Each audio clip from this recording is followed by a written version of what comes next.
Aimé, je lui ai dit que le Seigneur vous fortifie et lui ai demandé par la suite de présenter sa préoccupation. Elle prit la parole en disant, je cite, qu'elle n'avait pas encore compris que Dieu nous a tout donné, même jusqu'aux moindres choses de la vie sociale, et qu'elle a passé tout son temps à limiter l'amour de Dieu. Après avoir dit cela, elle se mit à se repentir en pleurant à haute voix. Après l'avoir fortifiée, elle ouvrit son cœur en me disant, son problème est qu'elle avait tellement prié pour le mariage, mais que cela ne venait pas. Pour elle, il y avait certaines choses, disait-elle, que l'on reçoit en Christ, et les autres, comme le mariage, c'est dans la prière et la supplication à Dieu qu'il faut les avoir si Dieu le veut. Alors, en entendant ces paroles, j'ai réagi immédiatement en répliquant à la sœur, ne sois pas un musulman. Ça, c'est le langage d'un musulman. En Christ, et je continue, Dieu l'a voulu ainsi. Il a tout accompli. Il a voulu que toi, tu te maries. Il a tout accompli pour toi, sans rien oublier. Je lui ai dit que tu as droit au mariage, au même titre que la guérison que tu as reçue. Je lui ai dit que tu ne peux pas influencer Dieu par tes jeûnes et prières. Mais Dieu est satisfait lorsque tu réalises, lorsque tu crois fermement qu'il t'a donné le mariage en son Fils Jésus-Christ. Avant tu priais dans l'incrédulité, lui ai-je répliqué. Et Dieu ne pouvait pas t'exaucer, ma sœur. Lui ai-je ajouté. J'ai pris des passages bibliques et je lui ai montré la volonté de Dieu pour nous. J'ai dit à la sœur, désormais, crois que Dieu t'a donné le mariage en Christ. C'est pourquoi tu dois lui rappeler avec une attitude de foi et de reconnaissance qu'il manifeste visiblement ce qu'il t'a donné spirituellement, pour que les hommes voient sa gloire au travers de toi. J'ai terminé en lui disant, sache que tu as ce mariage en Christ et non en dehors de lui. Maintenant, est le caractère, le comportement d'une épouse, d'une femme, selon les Écritures. Tu attireras le mariage. J'ai ajouté à la sœur, sois maintenant une épouse, dans ta manière d'être. Cultive le caractère d'une épouse. Cultive le caractère d'amour et de soumission du cœur. Voilà ce qui détermine le mariage.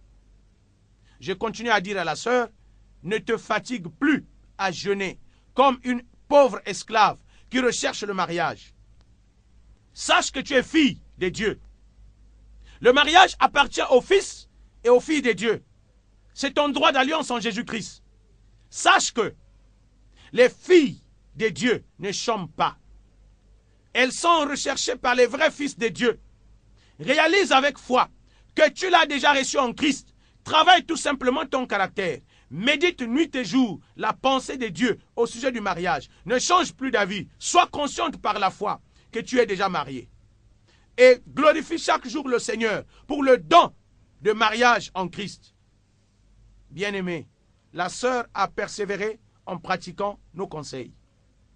Après 8 mois, au cours d'un séminaire, la sœur va rencontrer un vrai frère qui était venu en mission de travail, qui lui pria également pour rencontrer une vraie sœur, pour épouse.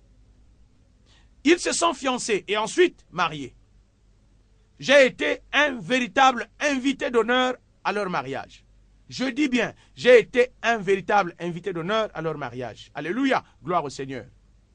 Ils ont un enfant aujourd'hui et l'homme et la femme servent efficacement le Seigneur dans leur vie aujourd'hui. Maintenant, bien-aimé, toi qui m'écoutes, je te parle cœur à cœur. Ce n'est pas une prédication, mais je te dis la volonté de Dieu à ton égard. Car telle est la volonté de Dieu pour toi aussi, dans tous les domaines de ta vie. Réalise que tu es devenu spirituellement comme le Christ. Sois-en conscient. Ce n'est pas une théorie. Mais c'est une réalité pratique et vivante. Dieu a véritablement changé ta vie en Christ. Crois-le. Car Dieu ne peut pas te mentir, ni te séduire. C'est lui qui a fait de toi ta vraie personne et qui te donne ta vraie vie. Tu portes maintenant la vie de Jésus-Christ en toi. Tu deviens tout ce que le Christ est au niveau de ton esprit. Réalise-le. Crois et accepte que tu es un enfant de Dieu. Tu es devenu citoyen des cieux, membre de la grande famille du Créateur. Tu es béni en tout. Tu n'es plus une personne qui doit se battre pour chercher la bénédiction. Mais tu l'as déjà reçue en Christ. Parce que la bénédiction est liée à Christ. Tu es juste et saint dans ton union avec le Christ. Tu es puissant et plus que vainqueur sur toutes les circonstances de la vie et sur toutes les forces du mal. C'est à ce titre que le livre de Romains chapitre 8, au verset 37, où la Bible nous dit, « Mais dans tous ces combats, celui qui nous a tant aimés est près de nous. Avec lui, nous restons vainqueurs et nous allons de victoire en victoire. Mais dans tous ces combats, celui qui nous a tant aimés est près de nous. Avec lui, nous restons vainqueurs et nous allons de victoire en victoire. » Telle est ta position en Christ, bien-aimé. Tu as désormais tout ce que Christ possède comme bien, comme richesse, comme héritage, mais de manière spirituelle et invisible. C'est à toi de le rendre visible par la foi. Chez Dieu, tout est don, tout est cadeau en Jésus-Christ, par sa grâce surabondante. Même ton identité n'est qu'un don de Dieu. Les richesses et toutes les autres choses de la vie ne sont que des dons de Dieu. Sache que tu es fils et fille de Dieu. À ce titre, tu es son héritier. Les biens de ton père t'appartiennent en propre. Tu n'as pas besoin de jeûner pour les avoir, car tu es membre de la famille. C'est ton droit légitime de jouir des biens de ton Père céleste. Sache que Dieu est un Père d'amour. Le principe qui anime l'amour, c'est de tout donner. C'est pourquoi, Jean chapitre 3, au verset 16, la Bible dit, Dieu a tant aimé, et ensuite il a donné. Animé par l'amour, Dieu a donné. Arrête, frères et sœurs, d'être religieux ou esclaves. Sois libre et vis par la foi, car toutes les choses de la vie divine sont à toi et à tes enfants. Romains chapitre 8, le verset 17, nous enseigne en disant ceci. Enfants, mais alors, nous sommes aussi ses héritiers. Nous aurons donc part à tous les trésors de Dieu, exactement comme le Christ.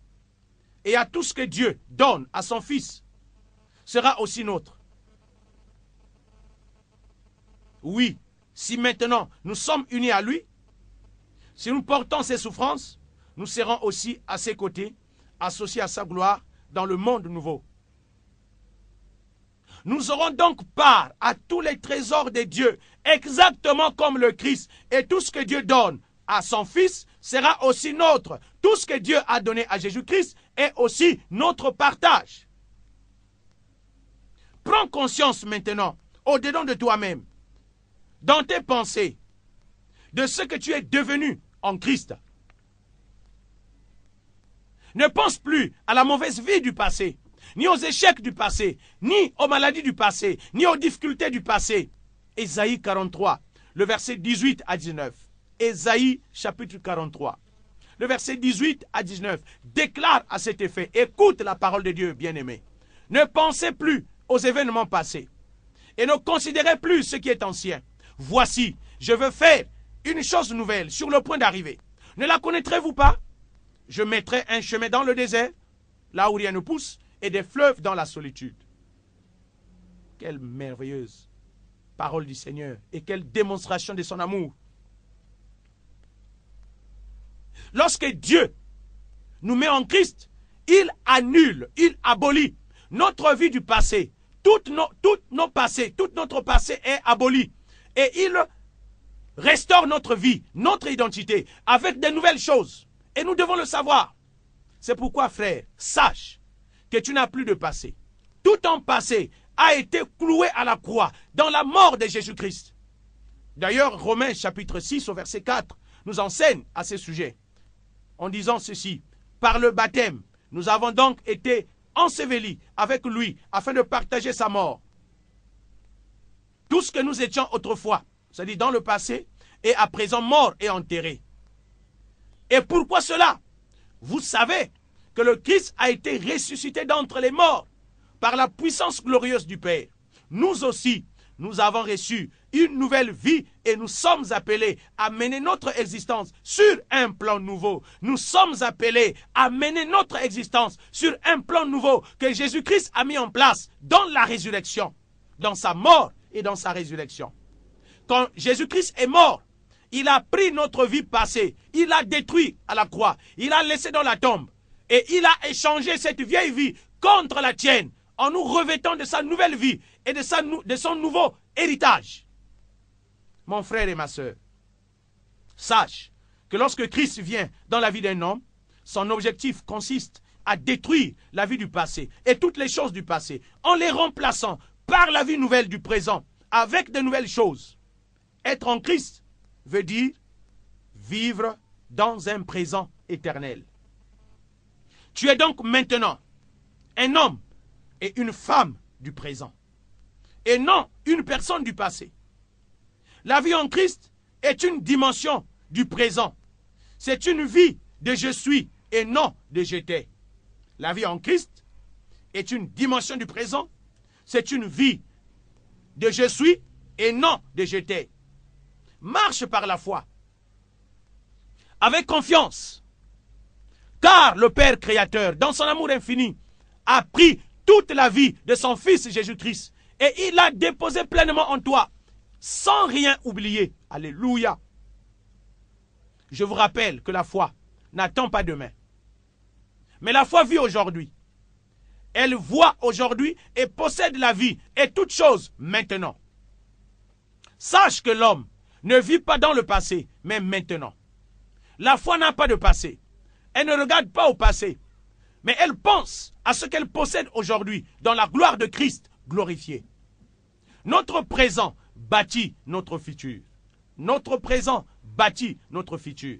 Si nous ne possédons rien aujourd'hui dans les pensées profondes de notre cœur, alors nous ne posséderons rien demain.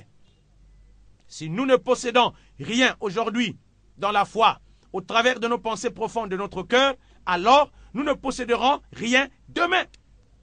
Cela doit être gravé dans notre esprit. Si nous ne bâtissons rien aujourd'hui, nous ne serons rien demain.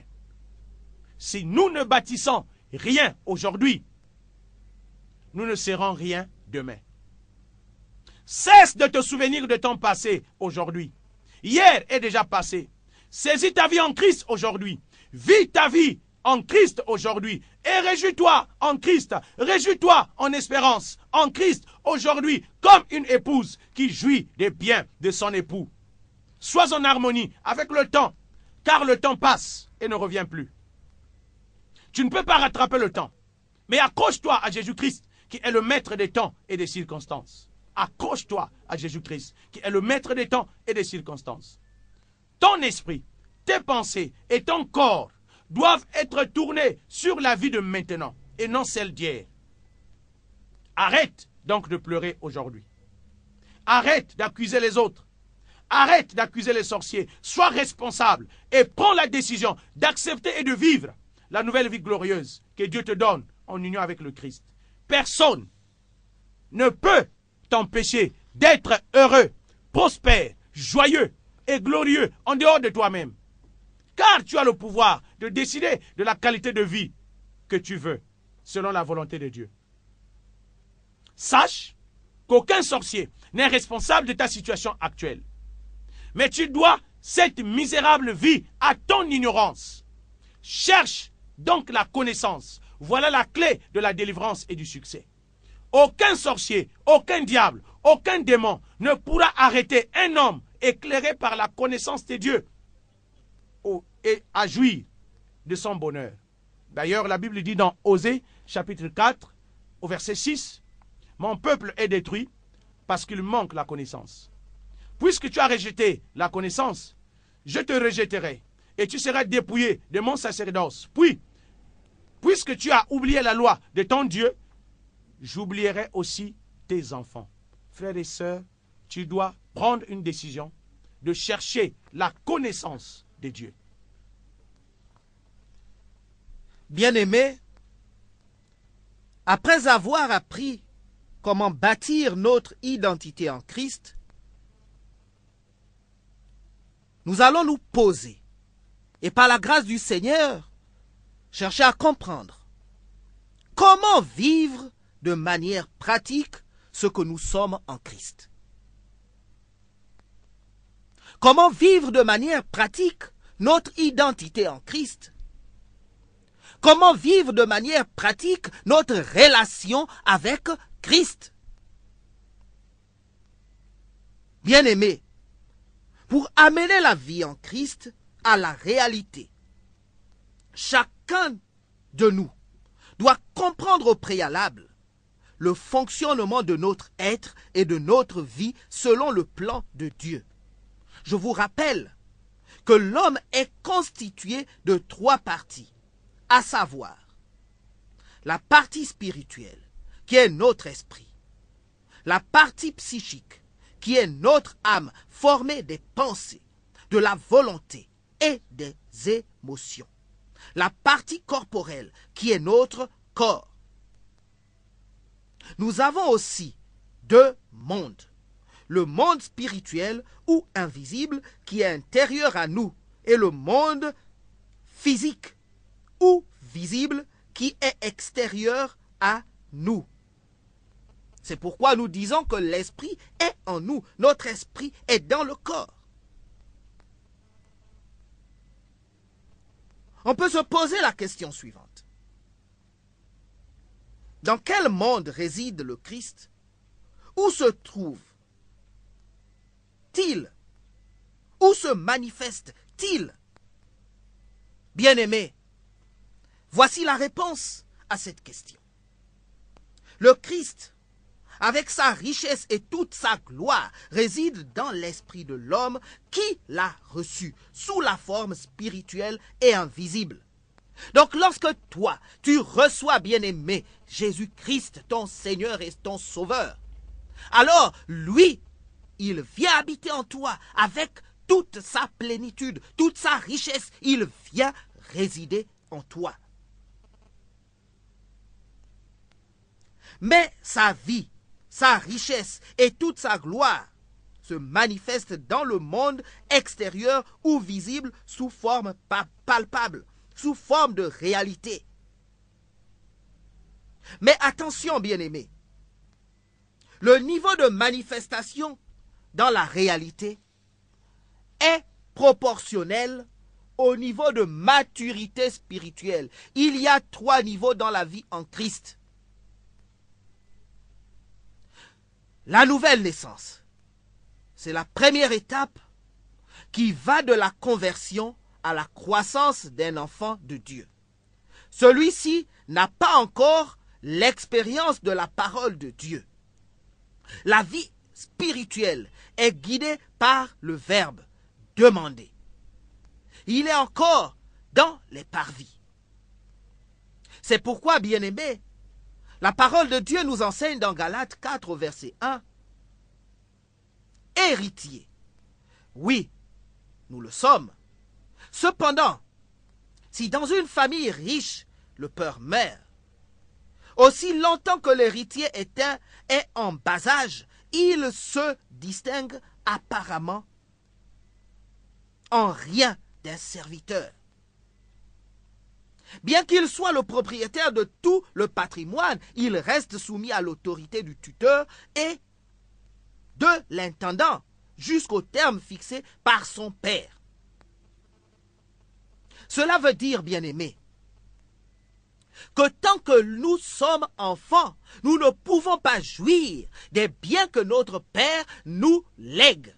Et c'est ce que Dieu a fait. Dieu nous a légué des biens.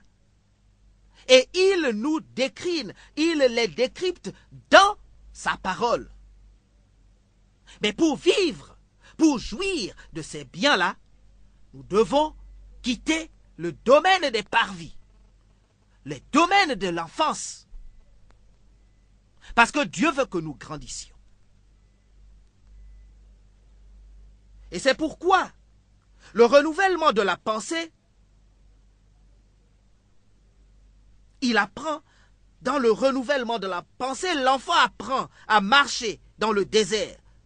Et dans le désert, il n'y a rien d'autre que le Christ.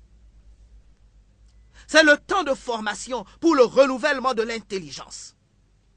Ce dernier fait l'expérience du lieu saint et commence à frapper à la porte du royaume de Dieu. Et c'est pourquoi, dans Éphésiens 4, du verset 20 au verset 24, il nous est enseigné: pour vous qui êtes à l'école du Christ, ce n'est pas ainsi que vous avez appris à vous conduire. Dans sa parole, vous avez perçu la voie et compris ce qu'il est à travers de l'enseignement que vous avez reçu. C'est lui qui vous a instruit. Vous avez reconnu en Jésus-Christ la vérité incarnée et personnifiée. Si donc vous avez reçu le véritable enseignement chrétien, vous avez appris qu'en communion avec lui, vous avez acquitté les vieilles hardes de votre ancienne manière de vivre. Votre manière de vivre ancienne, vous devez la quitter. Les vieilles habitudes, vous devez les quitter. À vous de dépouiller votre vieux moi d'avance, votre conversion, d'avant votre conversion. C'était là votre vieille nature qui allait à sa ruine, se corrompant sous la poussée des désirs séducteurs, en suivant les illusions décevantes qui engendraient des passions. C'est-à-dire que nous vivions selon les passions, selon les désirs, selon les sens, selon ce qui nous entoure. Nous ne vivions pas selon la parole de Dieu, selon le plan établi par Dieu dans sa parole. Il faut que l'inspiration de nos pensées, renouvelée, que votre cœur soit transformé, que toute votre attitude mentale et spirituelle change. À ce niveau, bien-aimé, nos pensées doivent être renouvelées. Notre cœur doit être transformé. Notre attitude mentale et spirituelle doit changer. Habillez-vous de neuf. Mettez des vêtements propres de la vie nouvelle dont Dieu a créé le modèle à son image. Cette vie se manifeste par la vie juste, sainte, que produit la vérité. Et c'est pourquoi, bien-aimés, dans Ézéchiel 36 au verset 25, Dieu dit qu'il nous donnera un cœur nouveau. Ce cœur nouveau est nécessaire justement pour qu'ils reçoivent des pensées nouvelles, pour qu'ils reçoivent une intelligence nouvelle, pour qu'ils reçoivent des passions nouvelles qui viennent de Dieu, pas des passions de ce monde.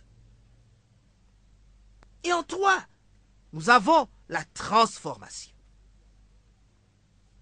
C'est l'expérience de la mort à soi, de la dépendance totale à Christ, qui correspond à la fusion avec Christ dans son amour parfait. C'est à ce niveau où l'homme expérimente la recherche de Dieu, dans le lieu très saint. Bien-aimé, c'est l'expérience de la mort à soi. Le moi doit disparaître.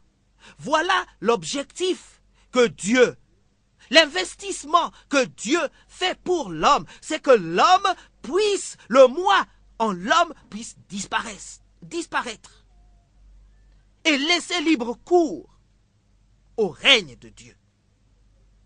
Et c'est pourquoi Galates 2 au verset 20 dit: et si je continue à vivre, ce n'est plus mon ancien moi qui continue à vivre, c'est le Christ vivant qui agit et reproduit sa vie en moi.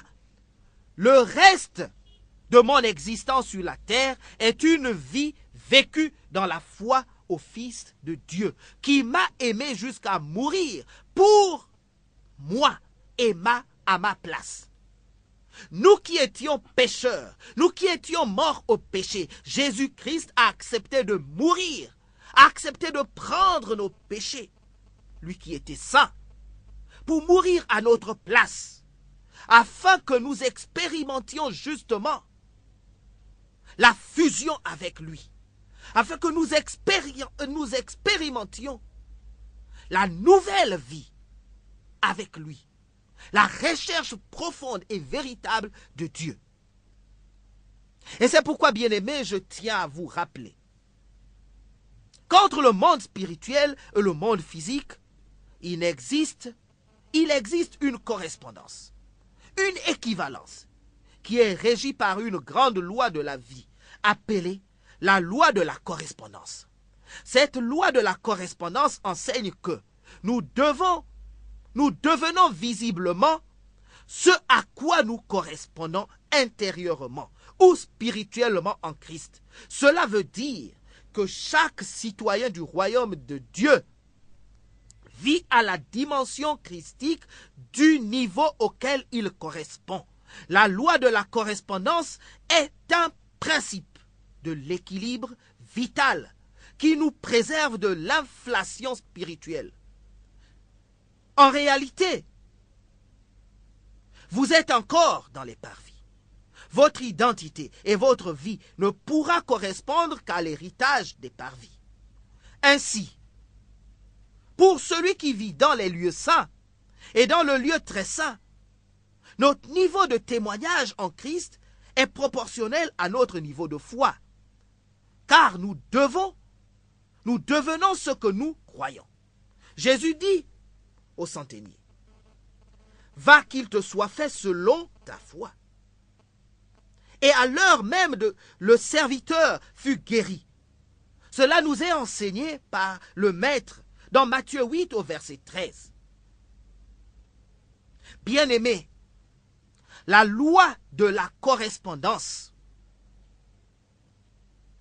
nous devenons visiblement ce à quoi nous correspondons intérieurement ou spirituellement en Christ. C'est pourquoi l'on parle de la croissance spirituelle. Ce qui est intérieur, l'esprit en nous, doit grandir et manifester à l'extérieur ce que nous sommes réellement à l'intérieur. Ce principe nous enseigne que ce que nous attendons dans une attitude de foi, c'est ce qui s'accomplit. Nos résultats dépendent de nos croyances, car nous ne pouvons recevoir que ce que nous croyons. Notre foi seule peut faire la différence. C'est pourquoi Dieu cherche la foi. Dieu cherche en l'homme la foi. Car ce que nous croyons, c'est ce qui s'accomplit. Nous avons donc la responsabilité, bien-aimés, de manifester le Christ intérieur à l'extérieur de nous, afin d'impacter notre environnement et notre monde. Dieu, dans la création, a souhaité que l'homme, a décidé dans sa souveraineté que l'homme impacte la terre. Telle est notre responsabilité. Que l'homme colonise, comme nous l'enseignions tantôt, la terre. Mais, pour ce faire, nous devons manifester le Christ qui est à l'intérieur de nous, dans notre esprit. Nous devons le manifester à l'extérieur. Que faut-il faire, donc, pour manifester le Christ? Telle est la question que nous pouvons nous poser. Il doit donc se produire une activité spirituelle entre le monde spirituel, donc le monde invisible, et le monde visible, qui est le monde palpable, physique, dans le but de transférer le spirituel au physique. C'est comme si nous passions d'un monde à un notre monde. Nous passions du monde invisible au monde. Nous transférons des choses qui sont dans le monde invisible au monde visible. Que faut-il en réalité faire pour manifester Christ? Il faut donc qu'il se produise, comme nous le disions, une activité spirituelle entre le monde, ce monde invisible et ce monde visible. De quelle activité? Il s'agit de la prière, de la foi. Cette activité s'exerce entre le cœur et la bouche.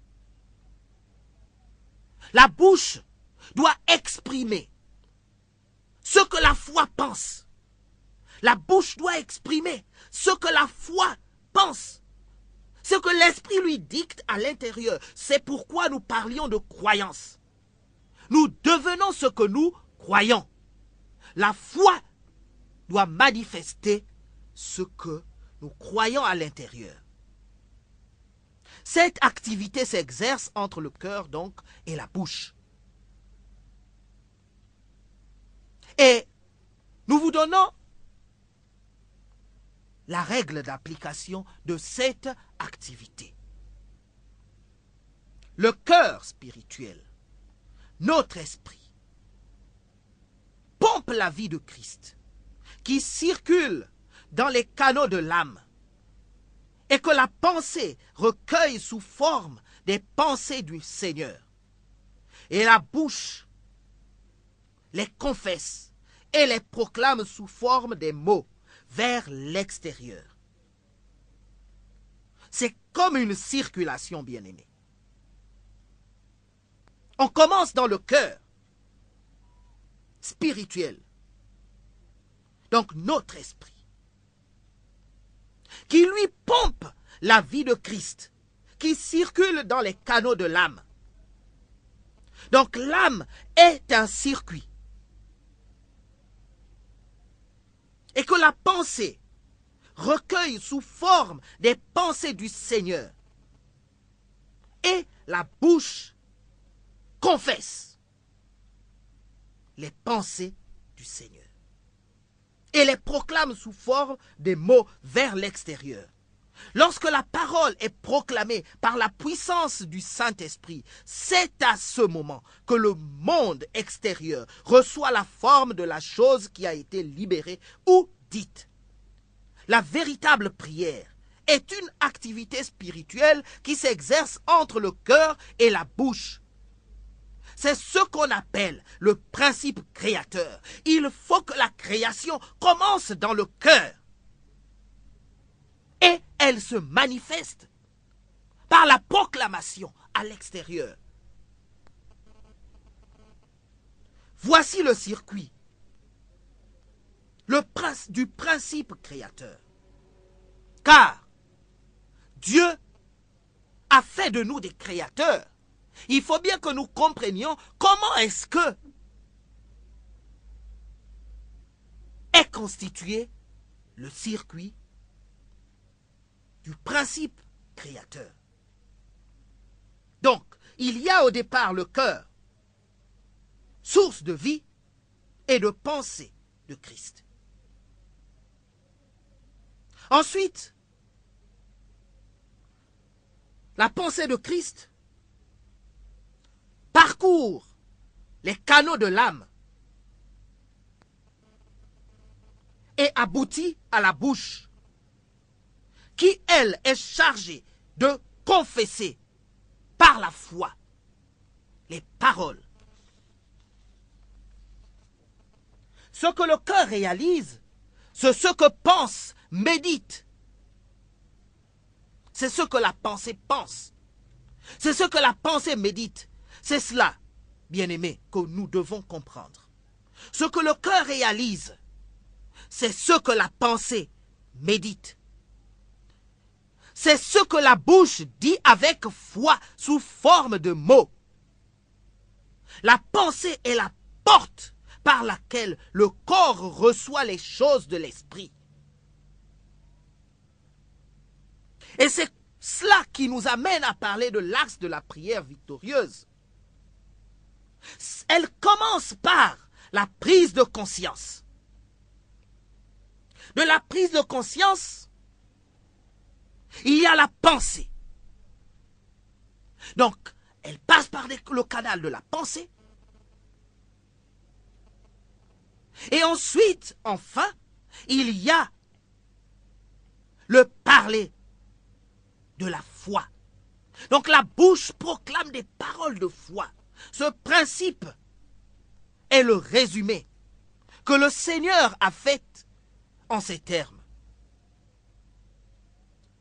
Je vous assure que si quelqu'un dit à cette montagne, soulève-toi de là et jette-toi dans la mer, s'il n'a aucun doute dans son cœur, mais que, sans la moindre hésitation, il croit que ce qu'il dit se produira, il verra la chose s'accomplir. Cela nous est enseigné dans Marc 11 au verset 23. Si vous agissez ainsi, bien-aimés, votre vie deviendra un miracle. Et tous ceux qui vous entourent verront la manifestation. Vous n'avez pas besoin d'être né dans une grande famille ou dans un pays développé. Quelle que soit votre position ou votre situation actuelle, vous pouvez, par le pouvoir de la prière fervente, entrer dans le monde de gloire. Je vous exhorte, chers frères et sœurs, de toute la zone francophone, de tout le monde entier, de vous lever aujourd'hui, de commencer à prier avec foi.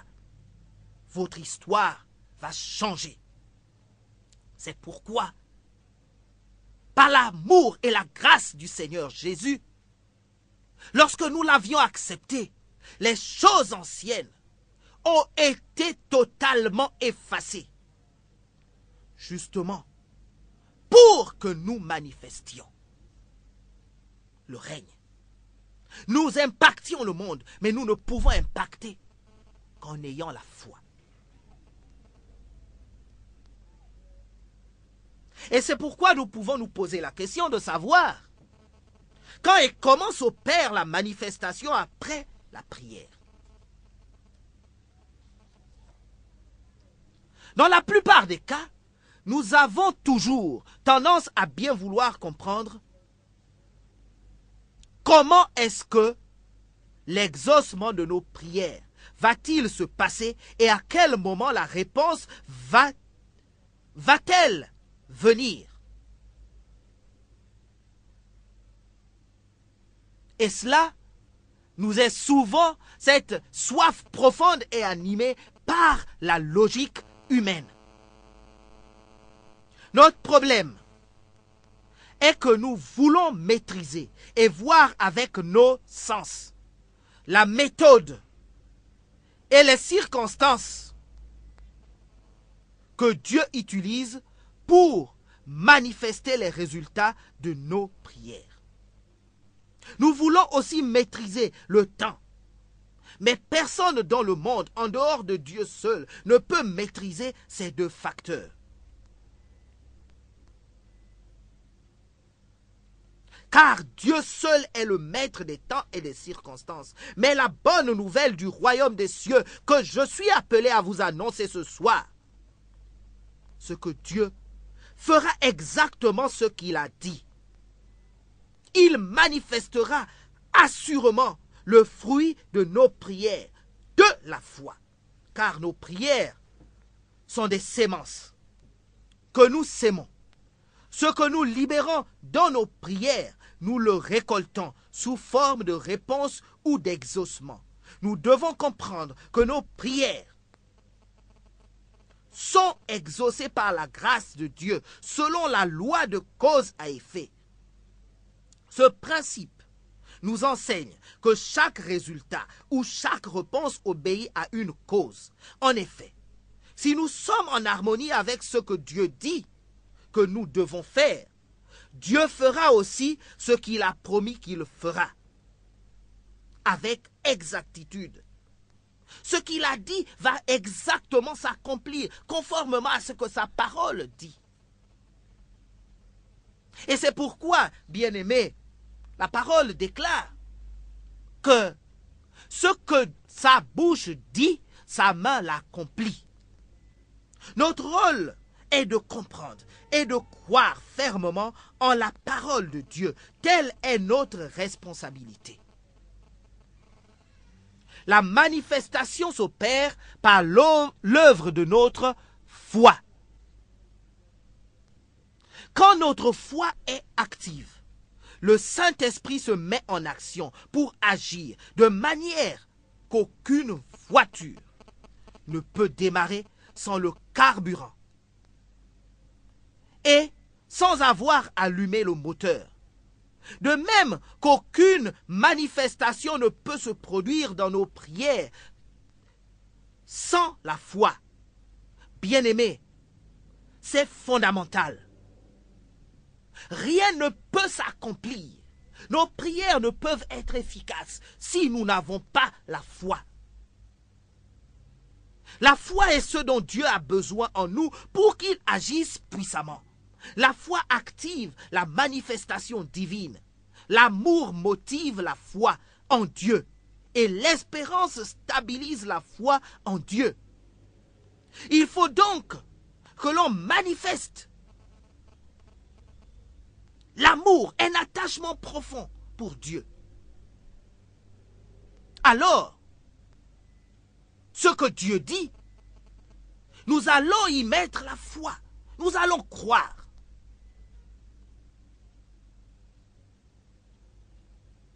Nous allons croire à ce que Dieu dit. Et alors,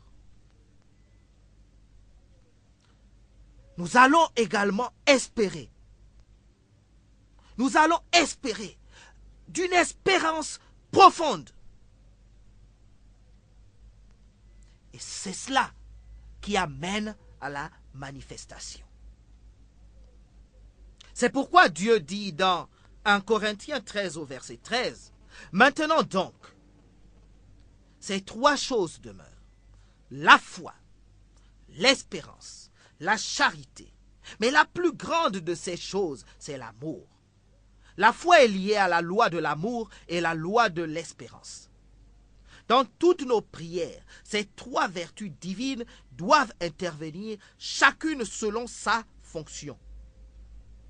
L'amour est le principe motivateur qui doit motiver notre foi et nos prières, car la foi agit par l'amour, dit Galates 5 au verset 6.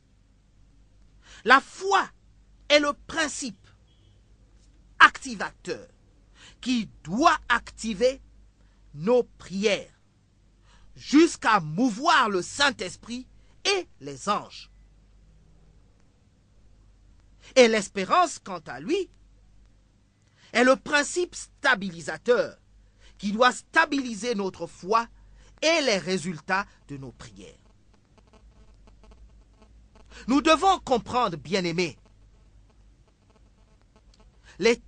ces trois vertus divines doivent obligatoirement intervenir. L'amour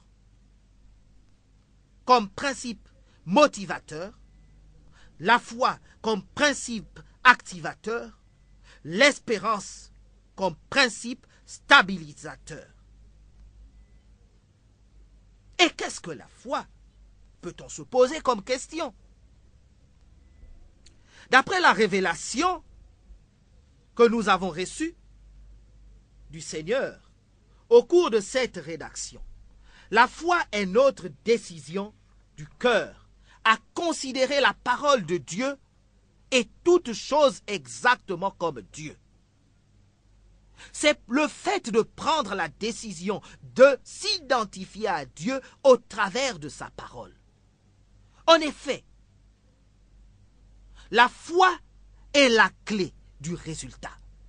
Jésus a dit dans Jean 11 au verset 40, « Si tu crois, tu verras la gloire de Dieu. » Voici une loi spirituelle de l'action et du résultat.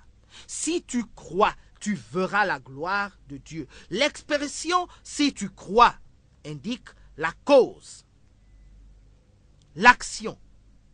Et ce qu'il faut produire comme action en tenant compte du verbe utilisé dans cette phrase, car toute activité est orientée par le verbe. L'expression « tu verras la gloire de Dieu » indique le résultat. Le fruit de la foi, la récolte de la foi, l'effet de la foi et aussi le miracle ou le phénomène. Si tu crois est la part ou la responsabilité de l'homme, car c'est l'homme qui est appelé à croire. Tu verras la gloire de Dieu et la part de Dieu, car lui seul a la compétence de manifester la gloire. Mais l'homme n'est pas l'auteur de cette formule ou de cette procédure. Si tu crois, tu verras la gloire de Dieu. Et nous insistons là-dessus. La responsabilité de l'homme est de croire et celle de Dieu est de manifester en fonction de la foi, du niveau de foi que nous mettons dans notre croyance. Dieu seul est capable de déterminer la cause et son effet. L'homme n'est qu'un simple instrument ou un simple applicateur des principes de Dieu. Au regard de cet exemple, nous concluons que la foi est une loi de cause à effet. La foi est un but à atteindre. Elle est capable de transformer notre identité et notre vie à l'image de Christ. La foi ne vient pas du vide, la foi ne vient pas du néant ou de notre imaginaire, mais elle vient de la compréhension qui vient de l'explication exacte et certaine de la parole de Dieu, selon Romains 10 au verset 17. Sans la parole de Dieu, il n'y a pas de foi. Seule la foi de Dieu, la parole de Dieu parle, que la parole de Dieu parle de notre identité et de notre vie. Seule donc la parole de Dieu parle de notre identité et de notre vie. Or, nous ne devenons que ce que nous croyons fermement et constamment. Et donc, pour justement rappeler cette parole, la foi vient de ce qu'on entend et ce que l'on entend vient de la parole de Dieu.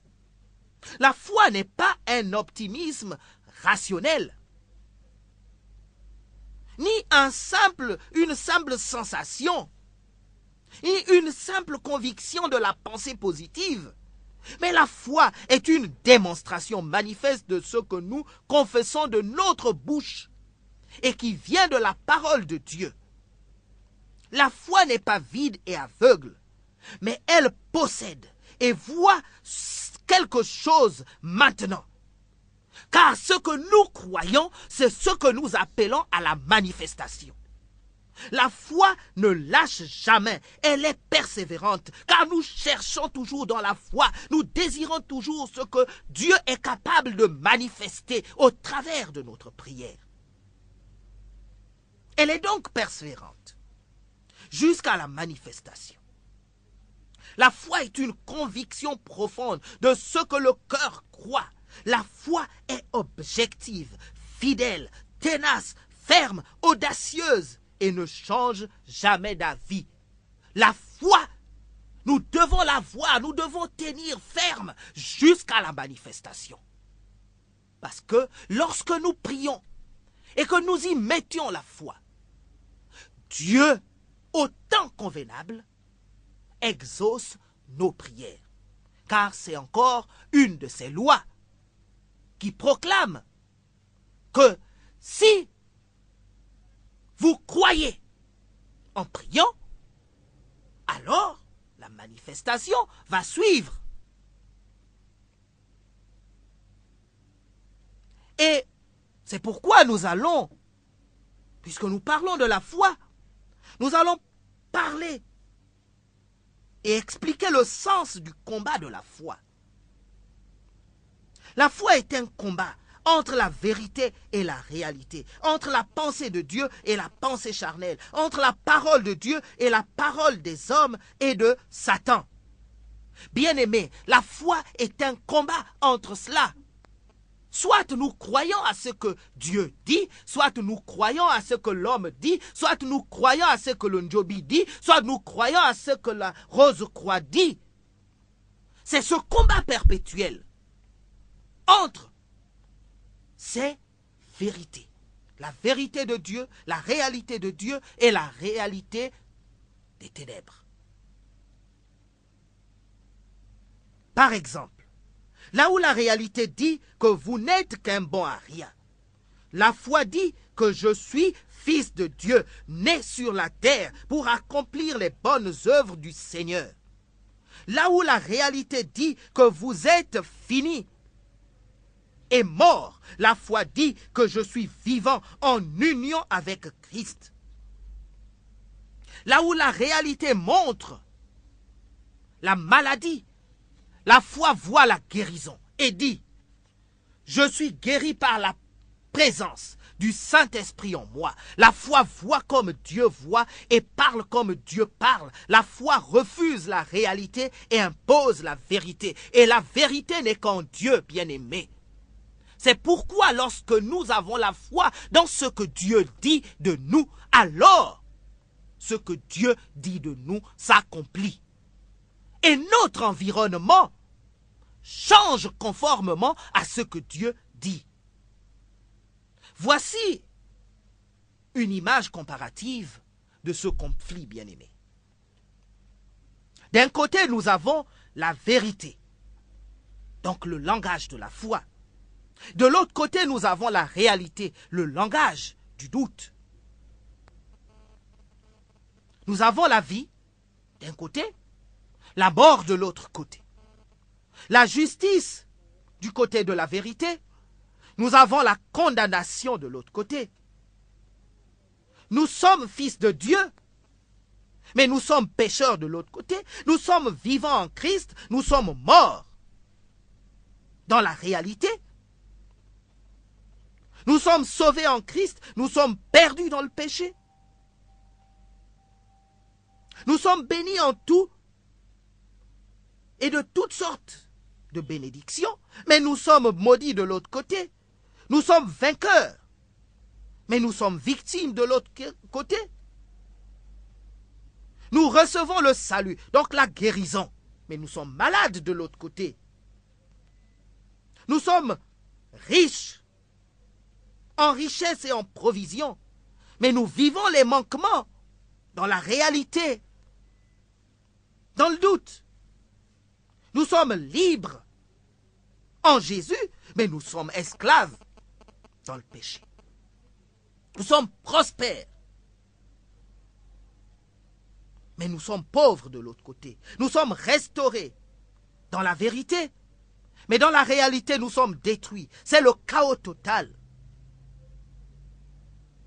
La possibilité et la capacité de Dieu dans la vérité et l'incapacité dans la réalité. La sécurité divine, donc la protection de Dieu, nous l'avons dans la vérité. Mais nous vivons la peur, l'insécurité dans la réalité. C'est à l'instar de ce que nous vivons en ce moment. La population vit la peur, la psychose des assassinats macabres que nous vivons à Libreville et dans le Gabon. C'est cela que la réalité procure, l'insécurité. En tant que fils de Dieu vivant, notre responsabilité en Christ, c'est de faire de la vérité notre réalité. C'est de faire de la parole de Dieu notre réalité palpable. Nous devons arrêter la peur et marcher dans la dimension triomphe, la dimension triomphante, la dimension du vainqueur. Car le vainqueur de Satan et de son royaume, celui qui s'appelle Jésus-Christ, le roi des rois et le seigneur des seigneurs, habite en nous. C'est une réalité. Élevons notre prise de conscience dans la parole de Dieu, car la vie est à nous. Tout est à nous. Par la foi en Jésus-Christ, Dieu nous a fait entrer dans un monde nouveau qui s'appelle « Tout est à vous et tout est possible avec Dieu. Nous devons fermement croire à cela, que dans le royaume, dans la croyance en Jésus-Christ, Dieu nous a donné la capacité, et c'est ce voile qui est déchiré, la capacité justement de manifester ce que nous croyons fermement, qui est conforme à la parole de Dieu. Et c'est une véritable grâce, ô bien-aimés. Alléluia. Nous sommes nés pas pour régner et non pour subir. Nous sommes nés pour manifester la richesse et non la pauvreté. Nous sommes nés pour impacter, occuper le monde et non pour céder le terrain au diable. Nous sommes nés pour demeurer et non pour fuir les menaces du diable et de ses agents. Au lieu de fuir la sorcellerie, soyons une menace pour la sorcellerie et une lumière pour les sorciers. Au lieu de fuir la persécution des méchants, persécutons les nuits et persécutons chacun des méchants nuit et jour dans le feu de la prière. Au lieu d'être des consommateurs, devenons des vrais producteurs en Jésus-Christ pour nourrir le monde entier. Cela veut dire, bien-aimés, ce n'est ni contre la chair ni le sang que nous combattons, mais c'est contre les principautés, c'est contre les sorciers de ce monde, c'est contre la rose-croix, c'est contre la franc-maçonnerie, c'est contre toutes les pensées qui viennent pour égarer l'homme. Et c'est pourquoi, bien-aimés, Hébreux 10.1 enseigne que la foi est une confiance dans la réalisation de ce qu'on espère. C'est une manière de posséder déjà par avance. Croire, c'est être absolument certain de la réalité de ce qu'on ne voit pas. C'est pourquoi, bien-aimés, nous avons donné tout à l'heure le principe, le cheminement de l'accomplissement. Il faut d'abord être capable de croire. Or, la foi vient de ce qu'on entend. Donc, il faut être enseigné. Il faut entendre la parole de Dieu. Et qu'on entend la parole de Dieu, lorsque la foi s'installe, le process que nous avons défini se met en marche. Et cette réalité se manifeste. Et de manière certaine, ce que nous avons cru se manifeste. Dieu l'amène à l'accomplissement. La foi est donc une ferme assurance, c'est une ferme conviction, c'est une garantie, c'est la substance. En fait, c'est la manifestation des choses que l'on espère. Elle est la preuve de la démonstration, la certitude, l'absolu, la conviction des réalités invisibles. Un moyen de les connaître, de percevoir ce qui n'est pas révélé à nos sens. Lorsque nous croyons, alors le monde invisible, nous pouvons l'amener dans la réalité que nous voyons. La foi est comme la loi de l'électricité spirituelle. Lorsqu'elle est vivante et active, elle allume toutes les pensées du cœur et les amène à la manifestation visible sous forme de réalité. C'est cela la démonstration. Nous devons réaliser profondément que tout ce que Dieu dit de nous dans la parole, que nous sommes, que nous avons, que nous pouvons, est possible par la puissance du Saint-Esprit. Ne doutons pas, n'hésitons pas, car Dieu dit toujours la vérité. Et ce qu'il dit s'accomplit toujours. Nous sommes tout ce que Dieu dit que nous sommes en Christ. Nous avons tout ce que Dieu dit que nous avons en Christ. Nous pouvons faire et réussir tout ce que Dieu veut que nous fassions. Nous pouvons être là où Dieu veut que nous soyons.